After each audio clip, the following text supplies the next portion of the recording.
to the third webinar in our 2006 Women in Leadership Executive Speaker Series, with this one titled Leading with Compassion, a conversation with Utah's First Lady, Abby Cox.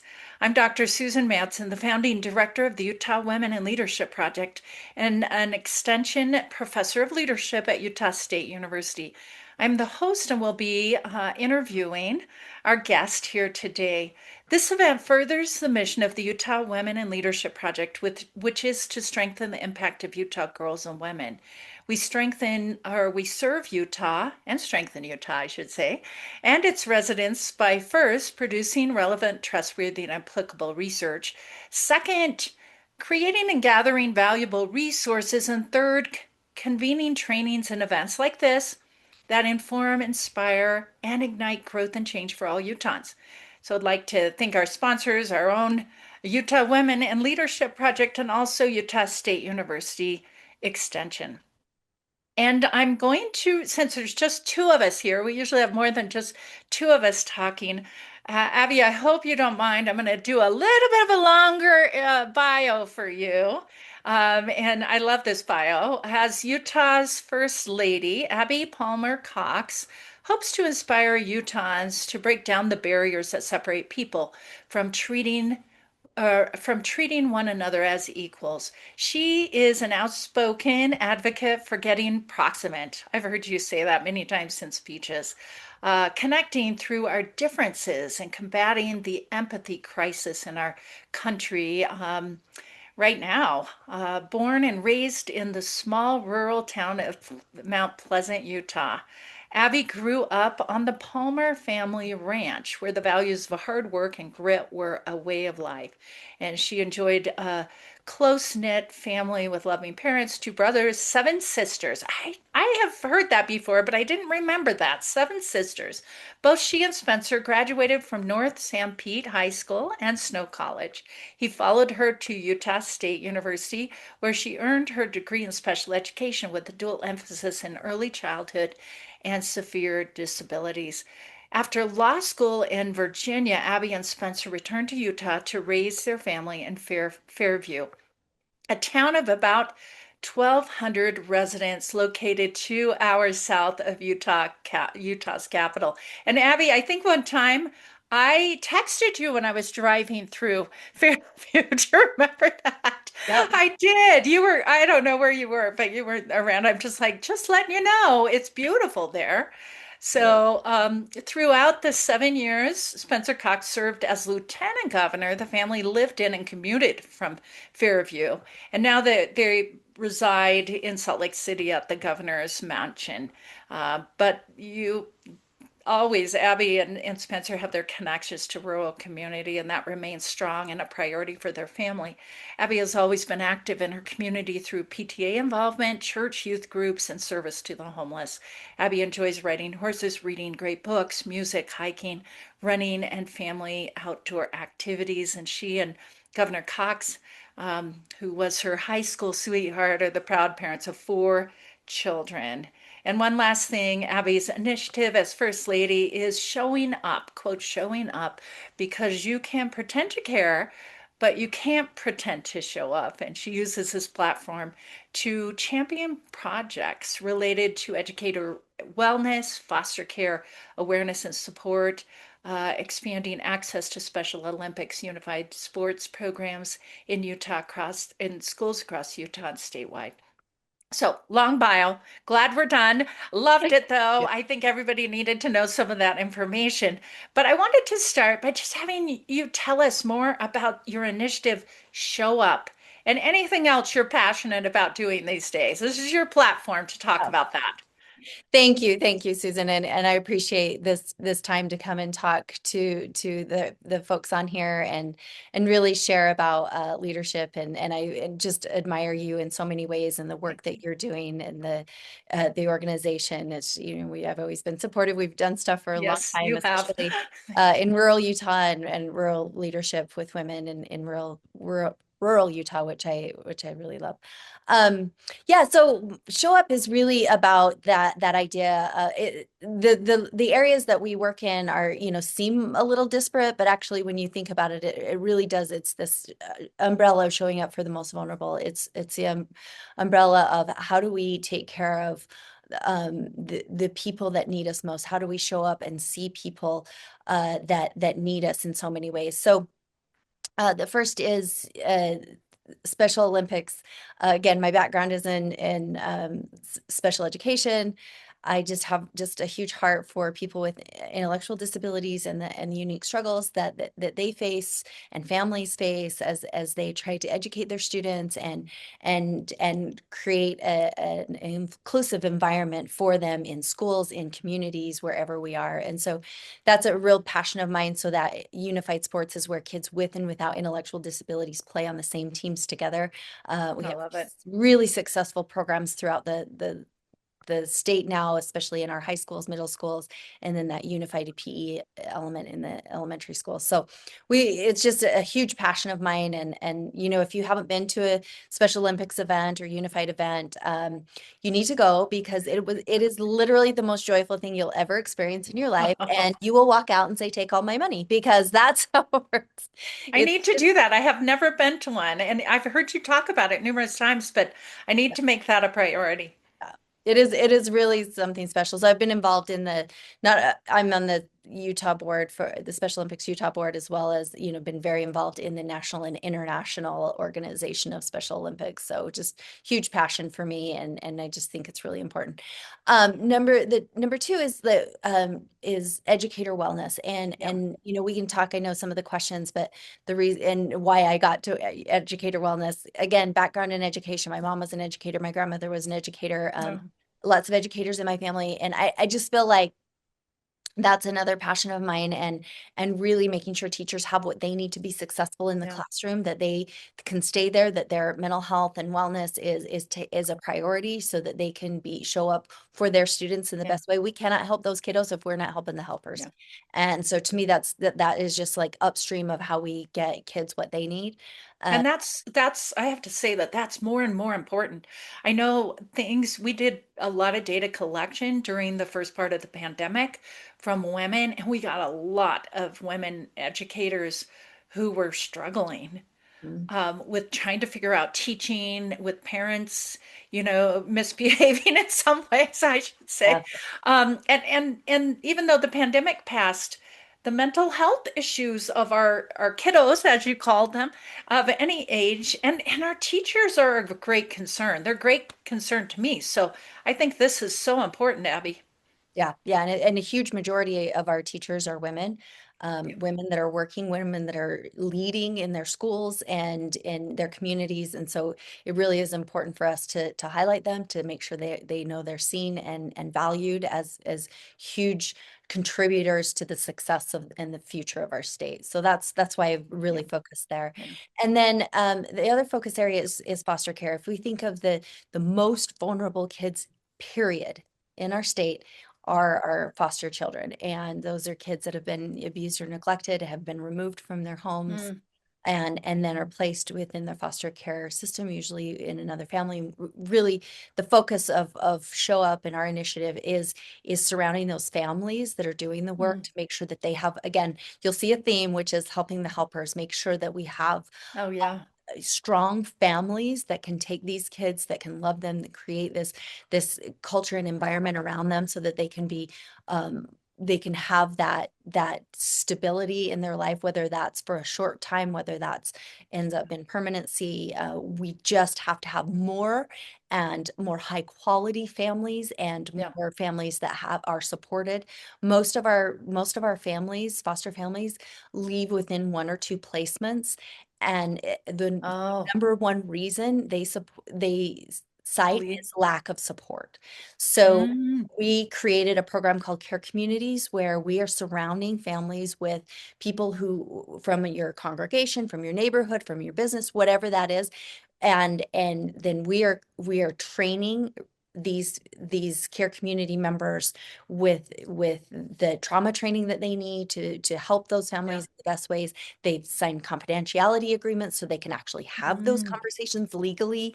And so it really is this opportunity for all of us to do something in yeah. that, everybody's not going to be a foster parent. I get that. But we need more of them. So Yeah. if you are feeling that tug, you really should try and look into this and let us help you.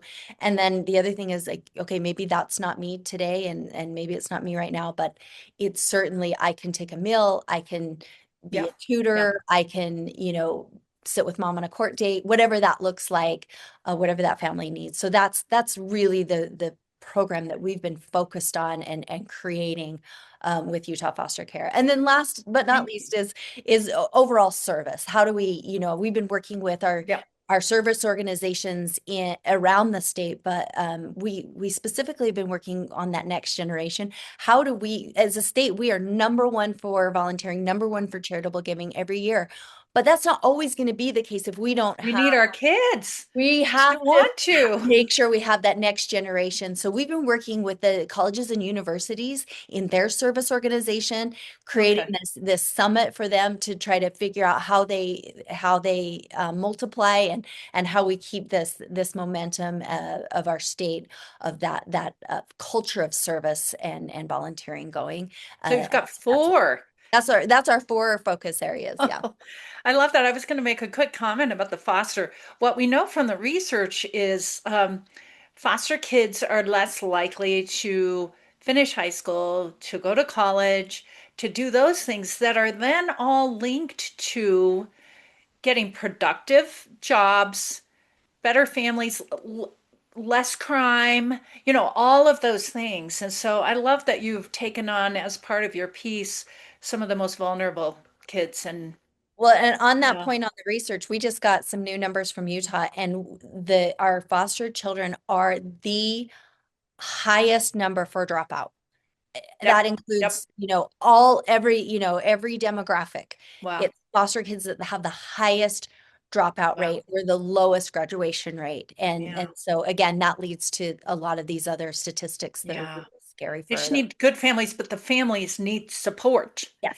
Yep. And That's exactly. and as the other research is telling us recently, we've got to get those foster kids and all kids to have really good reading levels by third grade, right? Yes. So, and we need Yes. to support our educators. So I love these elements that you've taken on. I'm going to shift gears a little bit. And so when you think about the role that you have as First Lady, what parts, and by the way, you and I've talked about this. I mean, just being in this, you have leadership qualities in other roles too. So you've been a leader for a lots, but this is a unique kind of leadership on top of that.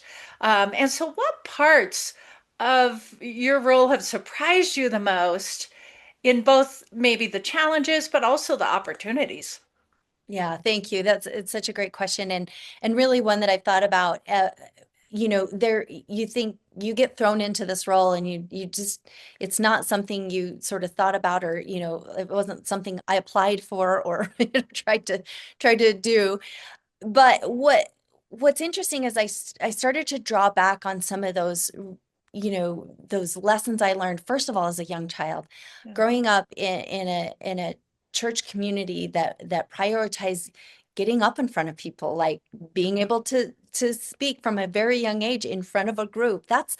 It's a really important skill that I think It is is. in You leadership. use it all the time. You do, and I've been doing it since I was like 3 or 4 years old in my church setting, and my parents have given me opportunities, and my parents enrolled me in different leadership. I did 4-H, which was a big, and I did that leadership program. So there's these things that you don't really realize that you're doing as a kid that all of a sudden in this role you're like, oh, I'm using Yep. those skills Yep. that I learned. I also, as a stay-at-home mom for many, many years. I really did learn a lot of skills through the PTA, through, volunteering in my community, through my church, again, church service where you're, youth, you're working with youth and getting their stories. So there's just all these really interesting things that you don't think about as like, oh, these are leadership Yeah. opportunities Yeah. that you're getting, but really as you live your life, there's a lot of really, really interesting things that will help you to be a leader and to think about people and to develop those relationships along the way that I think are really important. And I bet there was a bump and maybe a surprise, but when you were the spouse of the lieutenant governor, but you were friends already with Yeah. with Herbert, Yeah. and so you probably maybe I mean it's different, right? When you're the spouse of the governor versus lieutenant governor. It's very different, very Okay. different. And because and partly because um for me especially because when he was the lieutenant governor, we were still living in Fairview and we still have our home in Fairview now, Yeah. but also I was knee deep, eyeball deep in kiddos and Yeah, they were that was still at home that mostly. was my priority is, I had, teenagers down to like a first grader. And so I was just in it. And those of you that are in that stage, that it's just your busy time. And so I was going to events or I was traveling with them a little bit, but the truth is that my main priority was still very much not in Salt Lake. It was very much at Yeah. home, very much in my community, very much in my home and my family. So when he became the governor, it was a time when my third boy, it was just graduating from high school. My daughter was just graduating from junior high, middle school. And so when we came to Salt Lake, she actually got into school, Okay. started high school here in Salt Lake.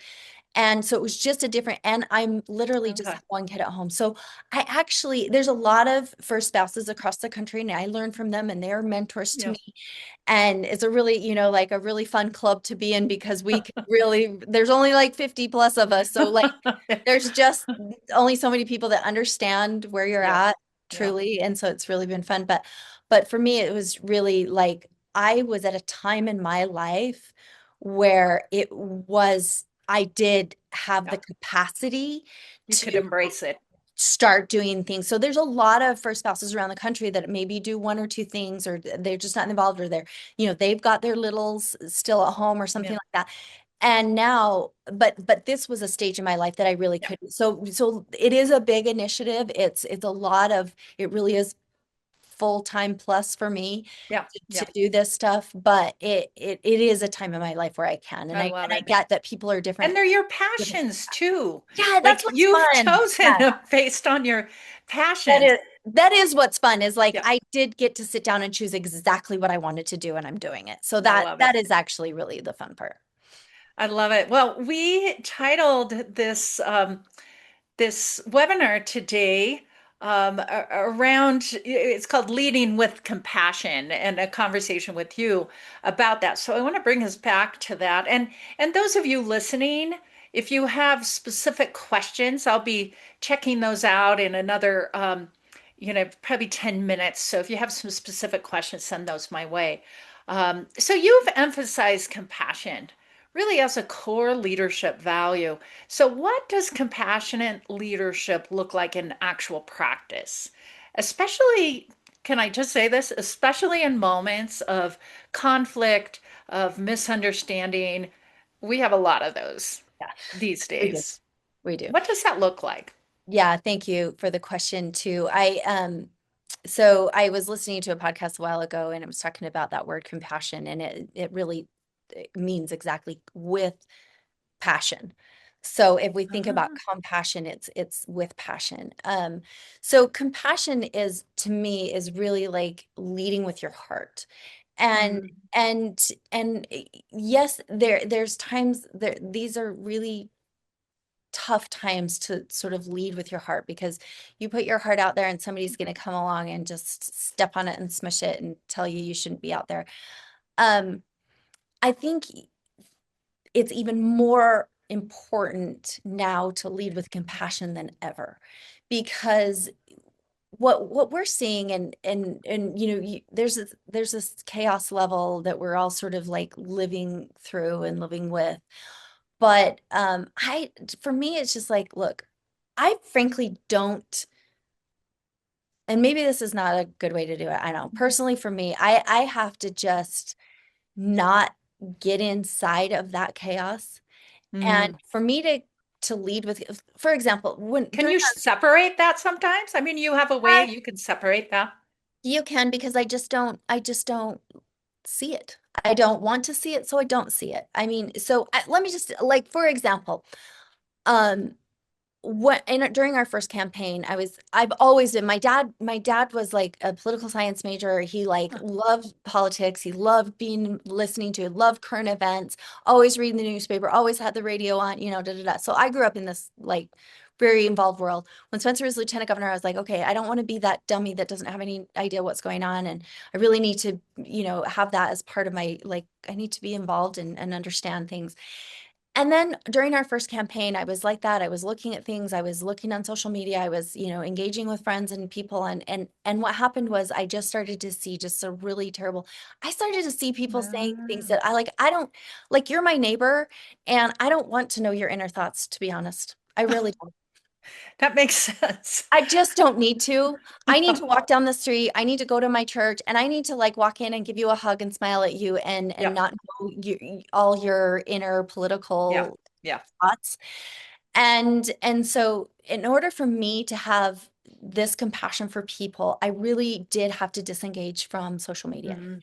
And this is my thing, like I don't think that we need to see everything. Yeah, I yeah, don't think it's healthy. I don't think. And to me, if I can look at somebody not knowing all their political yada yada whatever they wanted to throw out there, if I can just look at them as a human and actually have a face-to-face conversation and actually ask them where they're coming from and actually talk to them about their family, about their work, about what they're interested in. I mean, those are those human yeah. connections And you worth can have respect for developing. them. Absolutely. And like, yeah, there might be people that I see that I know I disagree with politically or otherwise, but like that to me is just not the most Yeah, interesting part of yeah, them. yeah. Like to me, the most Or interesting part of helpful. somebody, yeah, like it's not helpful. Like if the most interesting thing to me is like, tell me about your family. Tell me about Um, like what is it that like I can always find something in common with somebody that has kids. I can always find some common that just lives as another human. Like life is crazy and this yeah, is hard. And what do those are the kinds of things that if you talk about and connect with people, all that other like chaos, I just yeah. I don't feel the need to sort of like dive into it. So leaning forward with that compassion, but also with that compassion instead of having conflict be the first thing Yeah. that we see. Yeah. So yeah, I like that. That's awesome. So my next question kind of keeps going on this. In terms of, can you share a time when really leading with compassion or empathy um, change the trajectory of a conversation or a relationship or initiative? I think that goes right from what you've talked about because that can change. I know I've had people approach me with love when I'm like irritated or something. It changes my heart. Yeah. No, it really does. And I have a great example. So and you alluded to this kind of with the pandemic and teachers and what they were going through. And still, again, in a lot of ways are still facing. But what happened was, so we came into office in January of 2021, still in the throes of the pandemic. And I was trying to figure out, I knew I wanted to do something in education. I was really trying to listen to teachers and think like, what is it that the need is? I thought maybe, this, like we need to teach kids emotional intelligence Yeah, skills, because yeah, those are kind of those skills that CEOs are looking for, yeah. employers are looking for. They really need, I can teach a kid how to code all, Listening, yeah, like I all can of teach a kid those how to code soft. all day long, but I can't teach him how to like think critically Yeah, or, like show up on time or, all these kinds of things. So I was trying to, that's where my brain was like, how do we teach these kids? And so I sat down with teachers. I'm thinking, like, we're going to find the best curriculum. We're going to help, teachers find the, da, da, da. And I sat down with group after group after group of teachers. And what I heard over and over and over again was, we're not okay. We are not okay. uh-huh. And we, I've heard that too. Yeah, like a year ago, at that time, they said a year ago, when the pandemic first started, we were the heroes. I mean, we were all getting our kiddos home and being like, oh my gosh, these teachers, we have to do their job now and it's too hard. We can't do it. And then, a year later, some It political switched. Yeah. craziness happened, and all of a sudden, teachers were the villains. And they're sitting here like, wait, we're still doing the really hard thing. And why are we being attacked Yeah. now? And so I sat and listened to that over and over and over again. And it really did change That's the way I thought. striking. I thought, okay, we are not looking for a curriculum for these teachers. We need to help the helpers. We need to make sure the teachers have what they need to be successful. And that's kind of where Yeah. we do a big educator wellness conference in the summer. And it is really, I mean, it's been described by teachers as Disneyland for teachers. And it really is this opportunity for us to That's fun. not only for them to really have a place where people are grateful, businesses are contributing. It's a like a fill up your cup kind of I moment, love but it. it's Yeah. also giving you the mental health skills to be able to in your personal life as well as in your classroom. And so that's really, so we really did change trajectory, Yep. And you had that because in of the like, listening to these teachers. yeah, you had that in July, it seems like, right? Yeah, every July.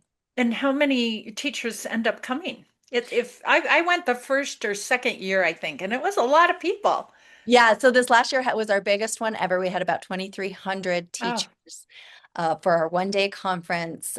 We've had some phenomenal keynotes. I mean, we've had Arthur Brooks, we've had Tim Shriver, we've had oh, just these incredible folks from Ron Clark.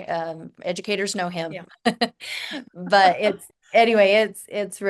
turned into this place where teachers do feel appreciated, feel loved, and also are getting really critical skills and techniques to take care I of their love that. own mental health. And I've told you before, I don't know if you remember, but I started out as a junior high teacher at Oh, oh, Hillcrest Junior High in Murray. I was very young at the time and pregnant with my first, that one of those whole years. So, oh. and I loved it. I loved working with seventh, eighth, and ninth graders. I've been just it's been described to me by teachers as they're almost like real people. Oh, They're, they're about half baked. there you go. And there are moments of just really good connection. I always loved seventh graders the most for some reason. I don't know. They're fun. Um, they were just so open to learning and so forth. There was let me look real quick. There was a quick question, and it goes back to, well, it kind of connects to, your four areas. And someone asked, I think you are really onto something with that care communities. If someone's interested in being involved in supporting foster families, what's the first step to be involved? Let's So go to that. yes, the very first step is go to utahfostercare.org, Mhm. or carecommunities.org, utahcarecommunities.org.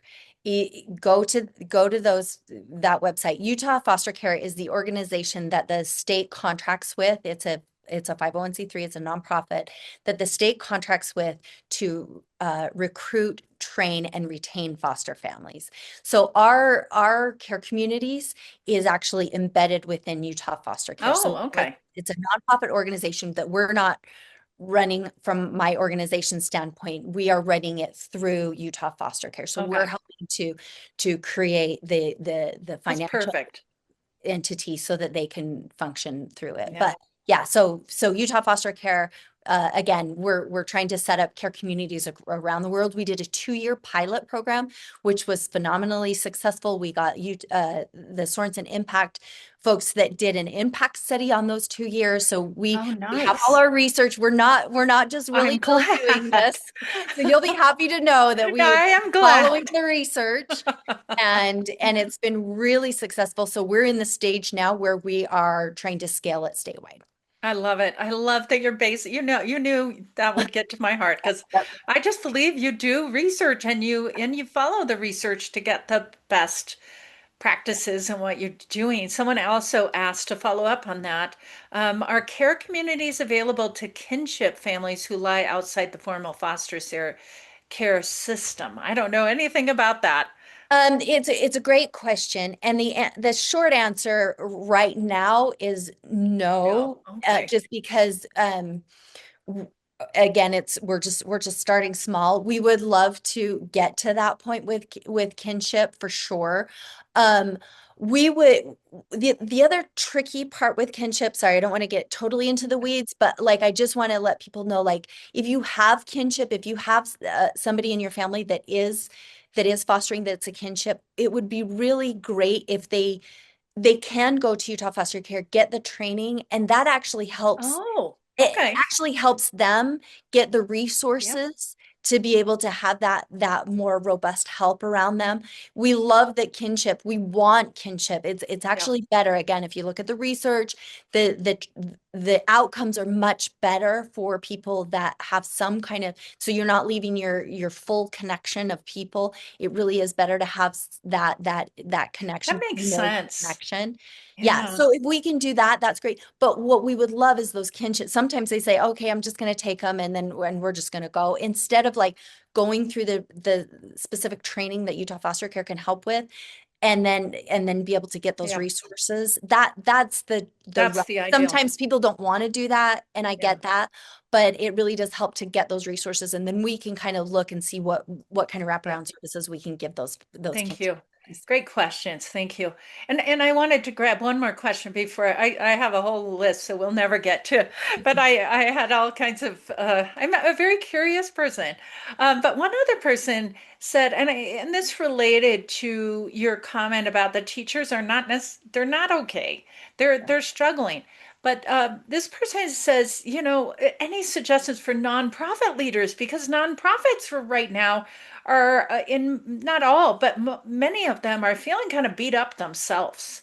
Yeah. And we need to keep the hope, trying to do more with less.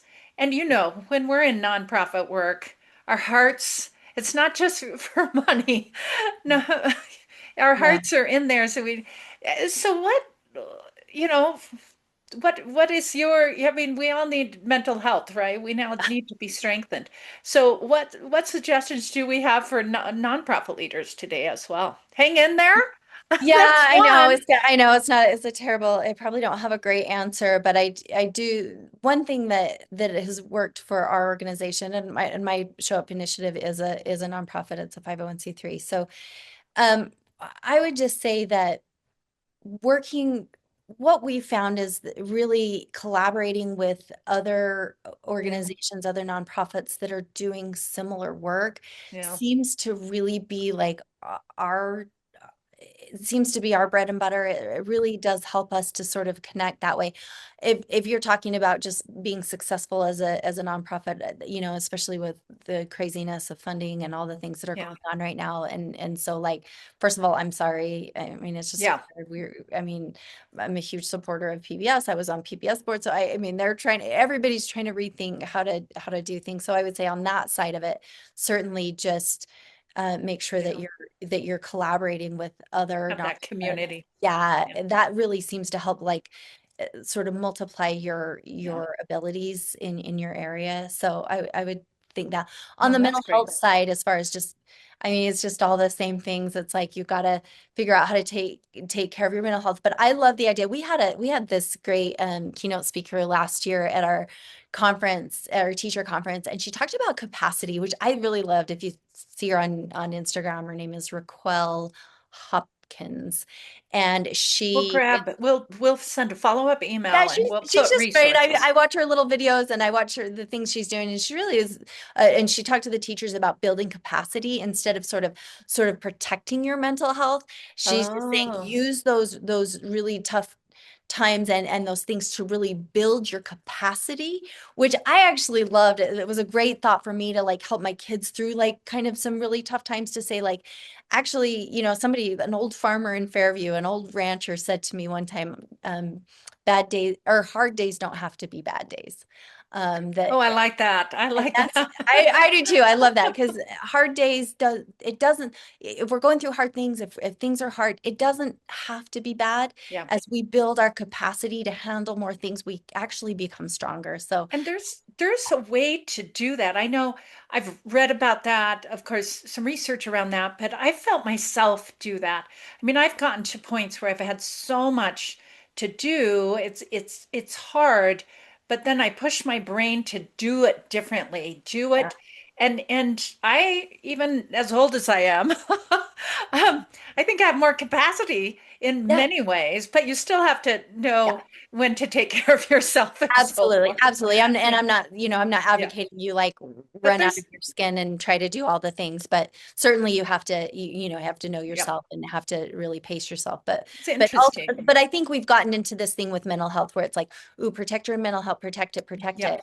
When it's like her message to me, which resonated to me, was like actually we can increase our capacity to handle hard things as we learn from those really yeah. difficult times. I love that. Thank you so much.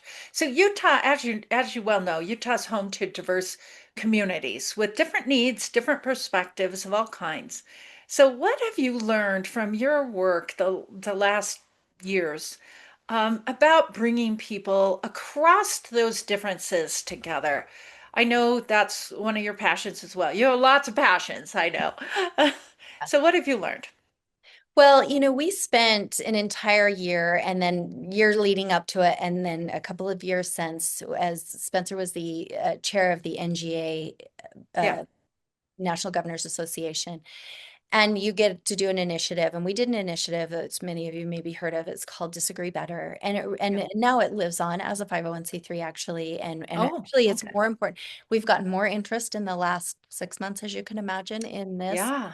and people are very interested in seeing Disagree Better live on and succeed because we just need it more and more.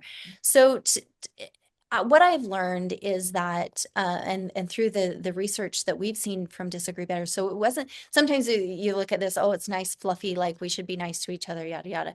That's not actually, there's a lot of really concrete research around polarization and Yeah. depolarization and what works and what doesn't work. So what I found is that, through learning about I mean, like Stanford has a polarization lab, like Harvard has done a bunch of studies. Yeah. So it's Yeah. really not just like, oh, we should, it's not this fluffy thing.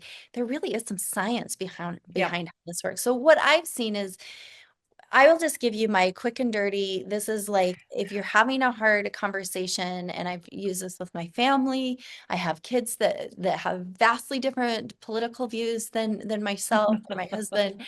So I mean, you're going to see this in your families. You're going to see it with friends. You're going to see it with neighbors. You're going to see it with your fellow congregants. You're going to get like really angry about something that you see or Yeah. that somebody kind of has a different point of view.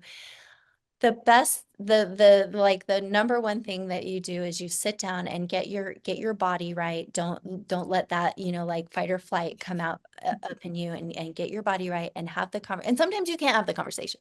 To be honest, there's a lot of Yeah. conversations I don't have with my kids. Yeah. 100%. Like I think that's okay. I think we don't have to always have the conversation. We really don't. We don't have to argue about everything. We can be Just okay to just put like it aside. I've done that. for our friendship, there's sometimes like there's friendships, there's relationships that I have to there's things I have to put aside to keep the relationship. Yeah. One of the best things, if there's a point, is like the magic sentence is, tell me more about why you feel that way. Tell me Yeah. more. And sometimes you have to keep saying that and saying that and saying that. But what it does is it gives you a chance to decrease your Calm down. Yeah. your Yeah. body's response. It gives you a chance to really be curious, because you're going to find out that Yeah. there might be something to their point. And then the other thing is it really does give them an opportunity to think through their own arguments. Sometimes they're just parroting something they saw on social media, something they saw on cable news, something they heard on, radio, whatever. They're just parroting that. It gives them a chance to really think, Yeah. do I really believe that? I have to defend this position.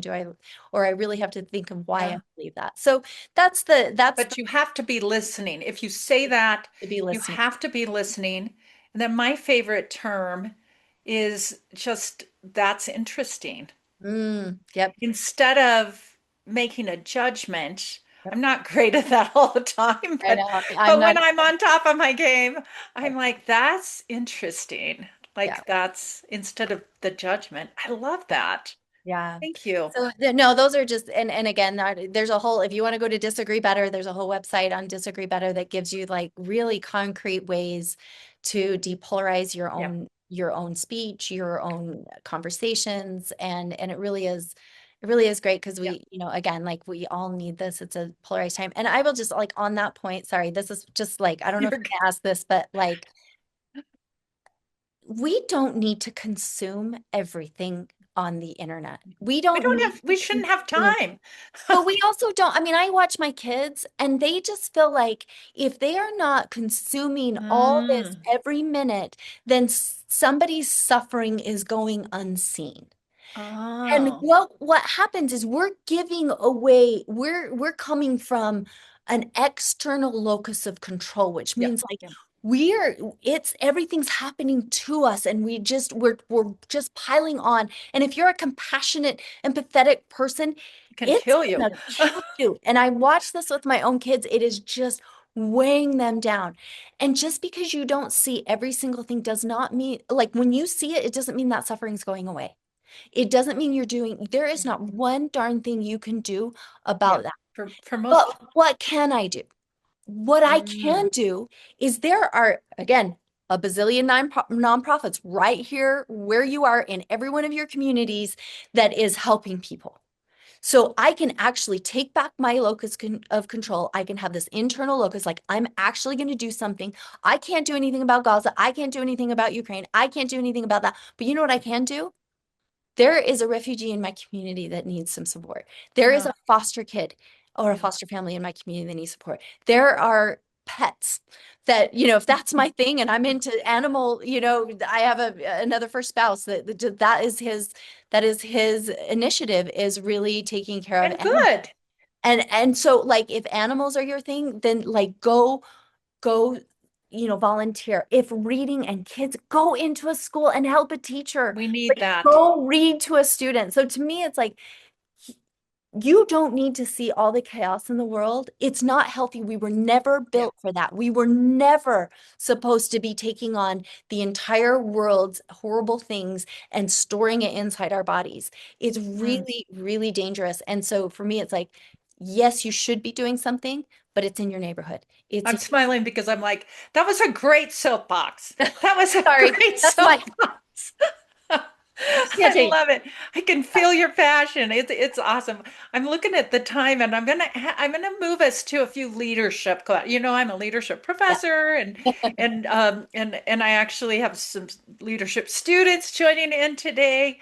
Um, and so many people don't see themselves as leaders, quote leaders, until they're already doing the work. And man, have I had a lot of women especially tell me I'm not leaders. And then I'm like, actually, you are doing, you are. But many people don't see that. What advice do you have for those who feel called to serve, but they're Mm, doubting that they're ready? And yeah. called to serve could be becoming an elementary school teacher or running for office or working in a nonprofit or volunteering. It could be or Yeah. staying home with kids. That's a call to serve, right? Yeah. Or running a huge, company. It can be so many different things. What is your advice there? Yeah, I love that you mentioned teachers again because I tell you, I am with teachers a lot. And every time I talk to teachers, that's the sort of like they are in their classrooms leading those kiddos. They're leading lots of times they're principals, they're leading in their schools. Yeah, We just talked to there's this principal in Mona Elementary School, one of our yeah, rural I schools, love it. that has had this huge increase in reading comprehension, reading proficiency. So we're looking at them like, Wow. what are they doing? What are they doing? And I'm telling you, it's the leaders and it is that Oh, principle. wow. So we talked to her like, what are you doing? We're We trying need to to replicate. highlight them more. Yes, yes. We just gave them a big award, but yes, like when because we're pushing out a big literacy initiative for this year with the governor's office, my office, and community leaders. So be watching for that. It really is, and we've got to get our kiddos reading on grade level. But what I see that in most, I see that all the time in teachers. They don't see themselves as Yeah, leaders, yeah, even though they're literally doing it yeah, every single day in their classrooms. And I get talking to them and they get this little like humble in my shell kind of yeah. thing. And I'm like, stop it. You are a leader. You are doing amazing things. So I think one is just look around you and the ways that you are leading right now in your life. Is it with your friends? Is it like, hey, friends, we're all lamenting the terrible things that are happening on social media. Yeah. It's so sad. I can be a leader and say, hey, friends, uh, I know there's this organization. We should go see if we can volunteer there. That's going to help us feel better. Yeah. So that's a Yeah. leader. I mean, but you're going to find yourself in different leadership positions. And I would say like lean into it. I have people now, my good friend Tammy Piper, who I know you know, Yeah. she said to me the other day, she's like, Abby, I just can't believe, like, think back on the first time you were speaking at something and you were so nervous and you were just so I've scared. said that to you before because you spoke for something clear down and it was at Snow College or No, it's in something, snow, like yeah. 10 years ago. And I was Yeah. terrified. I was terrified and didn't see myself as a leader, But I think once you have those experiences, start out small and start to think about yourself as, well, even if it's just taking my friends to the homeless shelter this That's August, leadership. that is leadership. Whatever that looks like for you, build that muscle, keep building that muscle, and then you do start to see yourself as a leader eventually. And it really is, leading isn't like me out in charge or me talking to a Yeah. million people. Leading to me is, how do I get people to really dive into their Yeah. community and make it better? The main definition that's in my leadership theory textbook that I use all the time, there's really four elements. And one is leadership is a process of influencing a group. A group can be two children Yes. towards a goal. That's it. Yep. So mothers are leaders, fathers are leaders, whatever. So Yep. I love that. I wanted to ask you, as you've been leading in such a highly visible way, you throughout your life, you've learned resilience. It's Mhm. about resilience. But Yep. this is a different kind of resilience. I'm sure the other kinds of resilience, working on a farm, doing all of those things, helped build that.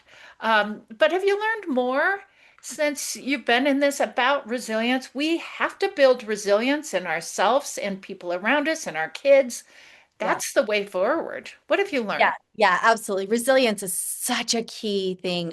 I did learn it as a young kid. I mean, there were times where there's just no option to not do the things you got to do. Oh, So that, I mean, to me is like, if I don't feed the animals, they die. If I don't, if we don't work together on the farm, we lose the farm. yeah. And we lose Even when it's cold and there's even when it's so cold. much snow that we can dream If it's about right now. it doesn't matter if it's Christmas. It doesn't matter if it's, your birthday. It doesn't matter if you've been on a bus trip, playing basketball in Grand County and you get home at 11 o'clock at night. Those cows still have to be fed. So I learned a lot about resilience for sure as a kid. There was just not an option. You just had to do it. So that I do feel grateful that I Yeah. had that. Beyond that, there's some real mental resilience again that I talked about, that and that's probably where I'm at more now, is just really building that mental resilience of, first of all, knowing your boundaries, knowing, okay, I've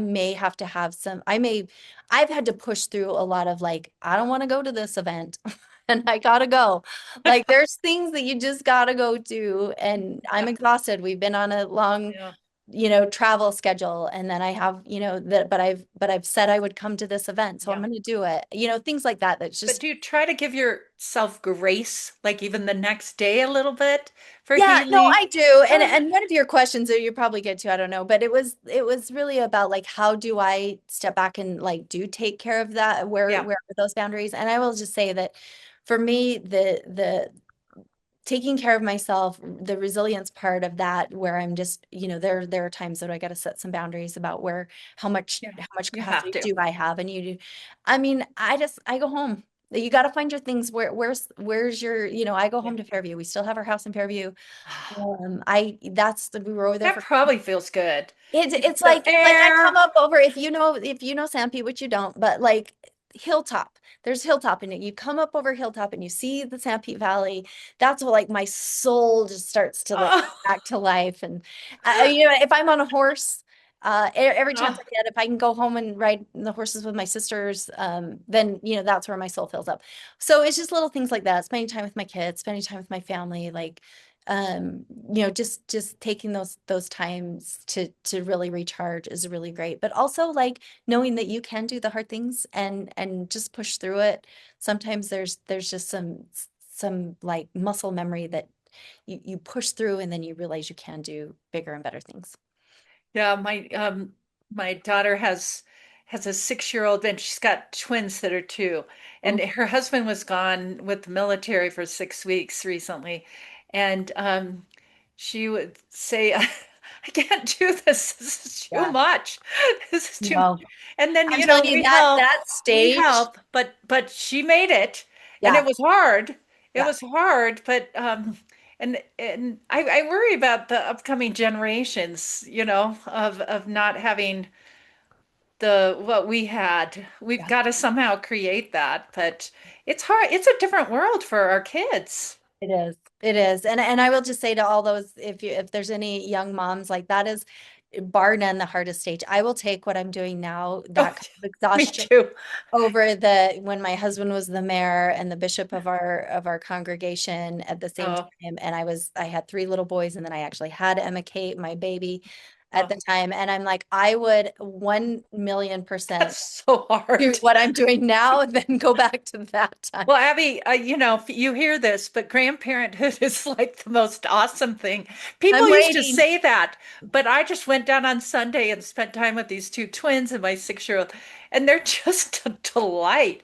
Oh, Grandma, grandma, and they know I want to read books to them because I believe you give. In fact, for Christmas, Abby, my husband studied the most teacher recommended books, and we put some money in my 529 for yep. their college, but we got them books and some for their parents to read to them and some that they could read. So Yeah. that was all the Christmas this year. I love it. I love it. I love it. I love it so much. I actually did the same thing with my adult children. I actually went through my Audible feed, and I do both. Oh, I always have something on my nightstand, but I'm always have something in my Audible. But I went through my Audible to like my favorite books that I just really loved, and my nightstand, and I actually ordered those for my kids. oh, So I my love adult that. children got my like favorite books, and I'm like, as adults, like I read to you and we read and we made it a priority, but as an adult you're a little too hooked on your devices, as we all are,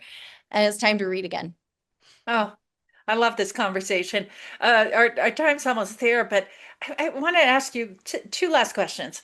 And I've worked in a couple other questions. They were related to some of my questions too. Um, but when you imagine Utah 5 or 10 years from now, what kind of community do you hope we're building together? Such a great question, and it probably goes to our experience really with Disagree Better and this depolarization work. I would love to see a community in Utah that cares more about a person than a Mm, political ideology. That yeah. we can, as a community, instead of w- screaming on social media or saying terrible things, that we can actually be peacemakers in our Mm, community. If we're worried about something, go we tell kids all the time, like, commencement speeches and all these things, like, go change the world, you can do this. And the truth is, no, the world doesn't need our kids to go change the world. Our kids we need them to change their community. We need yeah. them to change their neighborhood. We need them to know that they can do it, that they can build each other up. So to me, I would love to see. And even their families. Yes, yes, yes. Like we need a community that's worried about their neighbor and not about what some crazy things happening on social media.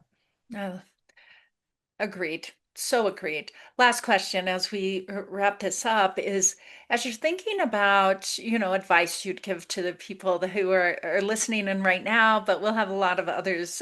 We'll have a YouTube video and get that out there as well.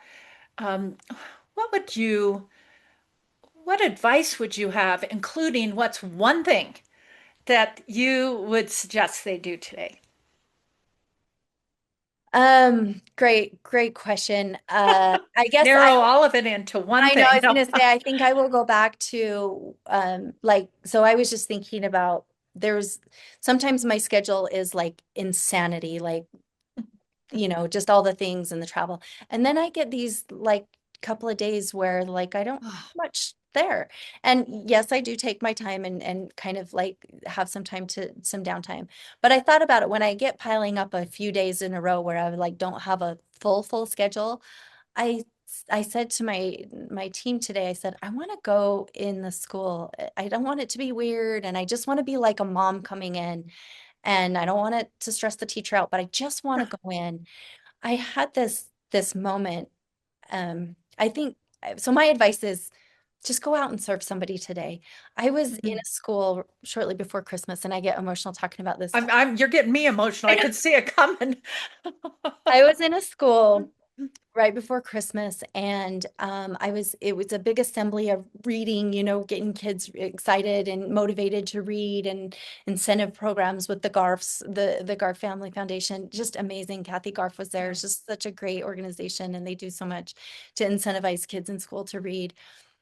And I was at that assembly, and on the front row, the little kids, and now they just sit on there. We used to bring our chairs in. Now they just sit on the floor, which is great. But this little girl, 6 years old, was just sitting with her hands in her face in her hands, just like falling asleep, just like, and when your kids do that, you're like, oh, as a mom, I'm like, oh, I just want to put him down. So I said to the teachers, will she let me hold her? So I grabbed Oh, her and I just held her, and she just laid on me and just slept for a few minutes while the assembly was finishing up. And then I had to let her go. And she's just this beautiful little Hispanic girl, and I let her go back to her teacher, and the teacher came back to me and said, she just lost her mom a couple of oh, weeks ago. And she's like, that meant so much for you to hold her. And I knew nothing about that, but I'm telling you, we as humans have to have human connection. yeah, Social media will never replace it. yeah. You have to like physically be with other humans. And so my advice would be Wow. serve wherever it is, wherever you can. Go out. It really does fill you up. It really does build your community. And I will never forget that little girl Oh, and that moment that I shared with her. So to me, it's like, go help a I teacher, love go help. that. Like, I'm always like, go help teachers, Yeah, go volunteer, go read to a yeah, kid, read to your grandkids, because maybe your kids are having a hard time, or maybe you're in college and yeah, you just walk it, you just yeah. go into a classroom. There's places on campus that you can serve. So many places, Whatever every place. that Yeah. looks like, just Oh, find a place. And if you don't have one, reach out to me. I can find you yeah. so many nonprofits that need volunteers right now. Oh, wow, that's such a powerful story. Thank you so much for joining us today. And thank you to all of you who have been listening in, and those of you that will watch this after. Thank you so much for joining us today. Again, a thank you to our sponsors, UWLP, as well as the USU Extension. And just a quick note about two upcoming next week, I'm going to do another webinar in our series, and the title is Leadership Levers Driving Women's Career Progress. And Nancy Sylvester, Lindsay Lewis, and Emily Rushton are going to be there. And then just one other one on February 4th. I have a conversation with Christine Durham on women in leadership and law, and she was the first Chief Justice of the state of Utah with who was a woman. So I love that conversation as well. Again, thank you to everybody, and thank you especially to you, Abby. Thanks for joining us. Thanks.